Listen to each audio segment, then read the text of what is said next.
दोस्तों अक्सर हमारी वीडियोस में जो हम वीडियोस में आपको बताते हैं आपके कानूनी अधिकार या बताते हैं आप लोगों को आपके लीगल राइट्स, उसमें अक्सर हमसे सवाल पूछते हैं लोग कि सर अभी मैं बेल पर आया हूं तो बेल जो अभी हुई है मेरी ट्रायल किस तरह से चलेगा, मतलब कि बेल और ट्रायल में डिफरेंस क्या है, ट्रायल में कितना वक्त लगता है, अभी जैसे मेरी बेल मिली तो क्या तभी मुझे सजा हो गई थी। ऐसे कई तरह के लोगों के दिल में सवाल है, क्योंकि जब किसी को अरेस्ट किया जाता है, अरेस्ट करते ही जब वो जेल जाता है तो तभी अक्सर ऐसा लोग सोच लेते हैं कि सजा हो गई है या कितने टाइम की वो सजा होगी। और ज्यादा कुछ जानने के लिए बेल, इंटरिम बेल या फिर क्या होता है ट्रायल, ये सब जानने के लिए दोस्तों बने रहिए हमारे इस वीडियो के साथ। नमस्कार दोस्तों, फिर एक बार स्वागत करता हूं आप सभी का अपने इस YouTube चैनल पर जिसका नाम है क्रिमिनल प्रैक्टिस और मेरा नाम है वीरेंद्र वर्मा। जैसा कि आप सभी जानते हैं, हम चीटिंग एंड फॉर्जरी जैसे संगीन केसेस पर डिस्कस करते हैं अपने इस चैनल पर और आपको बताते हैं आपके कानूनी अधिकार। अगर आपका भी नाम आया है किसी भी तरह के चीटिंग या फॉर्जरी जैसे संगीन केसेस में,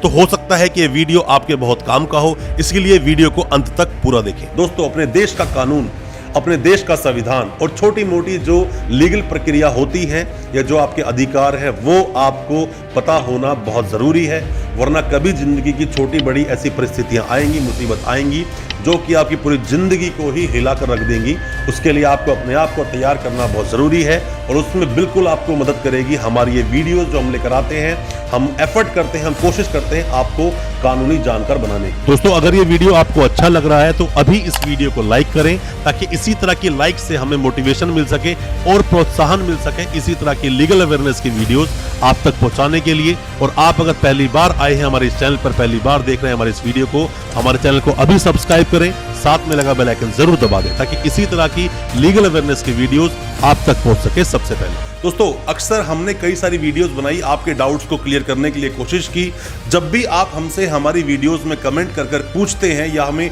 व्हाट्सएप करते हैं, हम कोशिश करते हैं कि आपको पूरी तरह से सही तरह से आपको बता सकें जो आपका केस है उसके बारे में आपको क्या करना चाहिए। जब भी मान लीजिए किसी को पुलिस अरेस्ट करती है, अरेस्ट करने के बाद में मजिस्ट्रेट साहब के सामने पेश करती है, उसके बाद मजिस्ट्रेट साहब भी डिसाइड करते हैं कि उसको जुडिशियल कस्टडी भेजें, मतलब कि जेल भेजे जाए, या फिर भेजे पीसी कस्टडी, मतलब कि पुलिस की कस्टडी में उसको भेज दें। उसको रिमांड भी बोलते हैं कुछ शब्दों में, जैसा मैंने पहले रिमांड के ऊपर वीडियोस बनाकर आपको थोड़ा सा इलेबोरेट करने की कोशिश की है, विस्तार बताने की कोशिश की है। पर जब आपको जेल भेजा गया, जेल जाने के बाद 1.5 महीना, 2 महीना, 3 महीने या साल भर के बाद जब आपकी बेल हुई, बेल से आप वापस आए, उसके बाद मतलब कि या तो जैसे ही केस शुरू हुआ, जैसे ही चार्जशीट लगी, जैसे ही चालान पेश हुआ किसी भी कोर्ट में, जो भी आपका कंसर्न कोर्ट होता है मजिस्ट्रेट साहब के पास में, जैसी चार्जशीट लगती है उसके बाद से ट्रायल की प्रक्रिया शुरू हो जाती है। दोस्तों, अगर ये वीडियो आपको अच्छा लग रहा है तो अभी इस वीडियो को लाइक करें ताकि इसी तरह की लाइक से हमें मोटिवेशन मिल सके और प्रोत्साहन मिल सके इसी तरह की लीगल अवेयरनेस की वीडियोस आप तक पहुंचाने के लिए। और आप अगर पहली बार आए हैं हमारे इस चैनल पर, पहली बार देख रहे हैं हमारे इस वीडियो को, हमारे चैनल को अभी सब्सक्राइब करें, साथ में लगा बेल आइकन जरूर दबा दें ताकि इसी तरह की लीगल अवेयरनेस की वीडियोस आप तक पहुंच सके सबसे पहले। ट्रायल की प्रक्रिया आप मान लीजिए कि जेल के अंदर है तो भी शुरू की जा सकती है, आप बेल पर आ गए हैं तो भी हो सकती है, क्योंकि चालान के बाद, चार्जशीट के बाद ही शुरू होगा आपका ट्रायल। ट्रायल जो चलेगा जिसमें वक्त लगेगा 2, 3, 4 साल, 5 साल, 10 साल भी लग सकते हैं, वो डिपेंड करता है केस टू केस, वही है ट्रायल।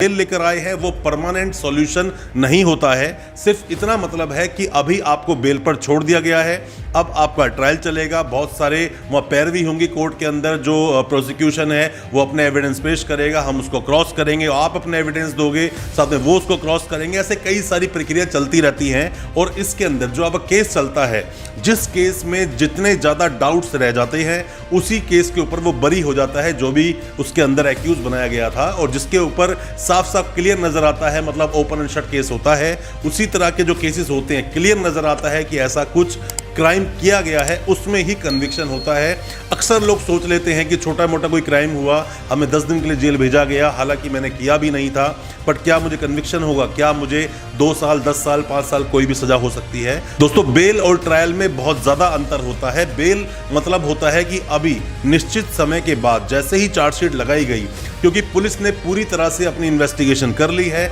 उस पूरी तरह से इन्वेस्टिगेशन होने के बाद में आपको बेल दी जाती है, क्योंकि वो एक तरह से आपका अधिकार भी है, क्योंकि अभी आप कन्विक्टेड नहीं हो। अक्सर ये स्लोगन भी हमेशा बोलते हैं, सभी कोर्ट में ये फेमस भी होता है, an accused is innocent until proven guilty. जब तक आपका दोष सिद्ध ना हो जाए, जब तक वो दोष प्रूव ना हो जाए, तब तक आप बिल्कुल इनोसेंट हैं, तो आपको ऐसे घबराने की ज़रूरत बिल्कुल नहीं है। अक्सर हमने देखा है जब कोई बेल के बाद आता है तो बहुत तरह की प्रॉब्लम सामने खड़ी होती है, और जब भी कोई पुलिस वाला छोटी मोटी इंक्वायरी के लिए भी आता है तो घबरा जाते हैं। घबराने की ज़रूरत नहीं है, ट्रायल को आप फेस कीजिए। ट्रायल को अच्छे से आपके वकील साहब अगर केस में सही से प्रेजेंट करेंगे तो मेरा मानना है अच्छे से केस को लड़ेंगे तो आप कन्विक्ट नहीं होंगे अगर आपको गलत फंसाया गया था या वो झूठा मुकदमा था। क्योंकि अक्सर ऐसा देखा गया है कि लोग अपनी रंजिश निकालने के लिए, दुश्मनी निकालने के लिए लोगों को फंसा देते हैं, झूठे केस उन पर लगा देते हैं। दोस्तों, आपके दिल में कोई भी किसी भी तरह के डाउट्स है किसी भी तरह के केस को लेकर, आप हमसे बिल्कुल पूछ सकते हैं। कमेंट बॉक्स में आप अपने सवाल को पूछिए